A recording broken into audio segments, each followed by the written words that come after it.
So I went for like a blow dry, right? And I blow dried my hair, right? And like after I blow dried my hair, right, I put some cream inside and put some like wax on my hair, just to like make it look nice. So I went for like a drive, right? And like I got to these robots, right? And like when I got to the robots, this fucking street kid, right? Fucking comes up to my fucking window, right? And the oak like tunes me like straight. He's like, "Hey, my bro, can I have like a 5 cents, my bro? Please, my bro, give me a 5 cents, my bro." And I'm like, "No, man, I don't have a fucking 5 cents, man. Just fucking leave me alone, man." So the oak like sees, right? Like I got a couple of sweets, right? Like next to my fucking seat, right? And the oak fucking tunes me, right? He's like, "How's about a sweetie?" And I'm like, "Fuck yeah, man. Just fucking get away from my fucking window, mate."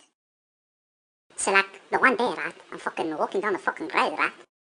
Like I see this cute little fucking street kid, right? And the oak like tunes me, like he's like, "How's it, my bro? Hey, my bro?"